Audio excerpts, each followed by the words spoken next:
Hello and thank you for joining me today. I want to talk to you about something which, regardless of who you are, what your position in life is that stage where the brain, if you wish, flips and you don't know what to think, you don't know what to say, you're in a state of confusion. This happens to everybody, and it usually happens by surprise. It can be very pleasant. You can meet a friend that you haven't seen in absolutely ages, and you just and you can't think what to say.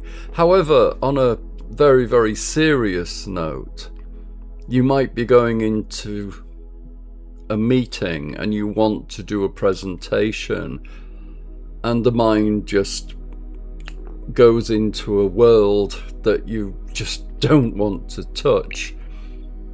You could be meeting somebody on a first date, and again, you've still got the bad relationship from the last date, or maybe you're not sure about this person, or maybe you're not feeling great, or you're just nervous, as simple as that. You know the symptoms when you're facing somebody in authority. Your body stiffens, you say the wrong things, you fluster, you freeze, and you try to calm down. What have I told you? This is so easily remedied, and it can also be used to set you into the mindset to meditate. I spend a lot of time in India, and I work with masters, and there's a lot of myth surrounding meditation, and people believe that to only meditate you have to spend hours sat on a Tibetan hillside in some kind of hole meditating. This is not true. Meditation is to improve your life, is to improve the thought of your life. So what I'm going to introduce to you is something which I've called the self-hack.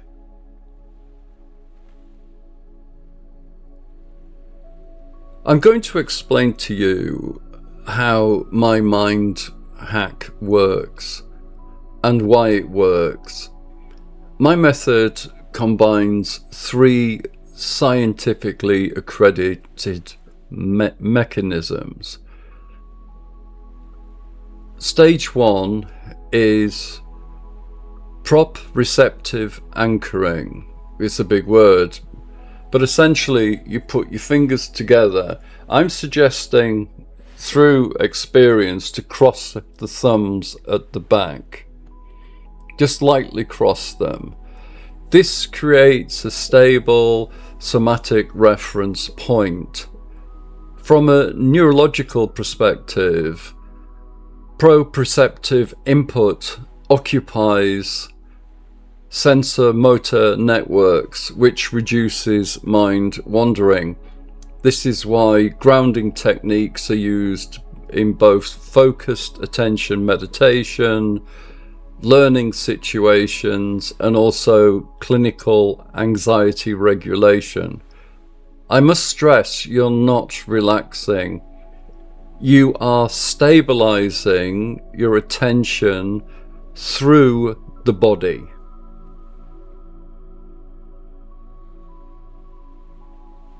Stage 2 is narrowed attention focus. This is done by not straining your eyes. However, you let your gaze rest upwards. If you like, you're looking in the center of your forehead. You can call it the third eye if you wish, or you can just concentrate on the middle part of the head. It doesn't matter, either way it will work. Neurologically, this biases attention towards the frontal midline, which correlates with increased theta activity. This is seen when EEG studies of meditation and mental absorption are being fed into the EEG machine.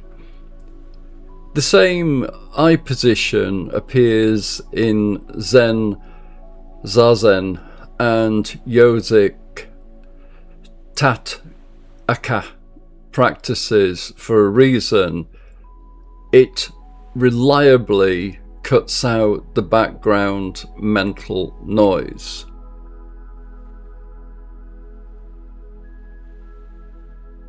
Hi, this is stage 3. I've left a diagram, but I'm going to explain it to you. First, place your attention on the space between your fingers and your forehead, like such. This is really important. Take a few breaths and concentrate mainly on the middle of your head or the third eye. This is called the handoff, and it's really important because you're moving attention from a semi-external reference to an internal non-verbal field. Hence, the brain is forced to relocate attention without language.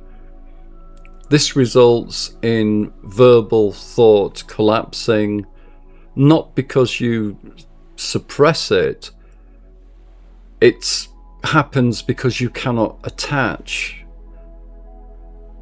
This discontinuity is what produces the drop or the meditative state.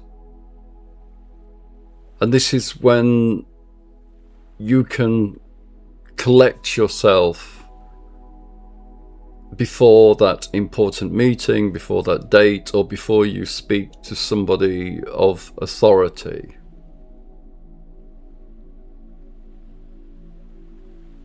Let's just explain what you've learnt in plain English.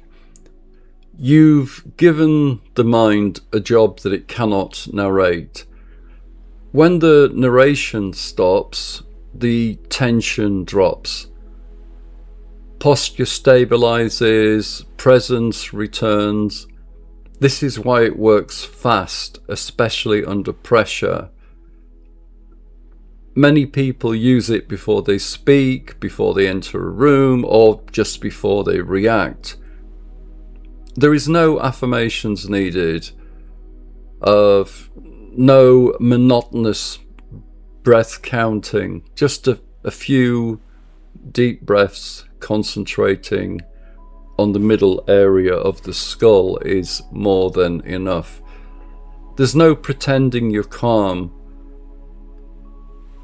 You just keep your attention correctly spaced.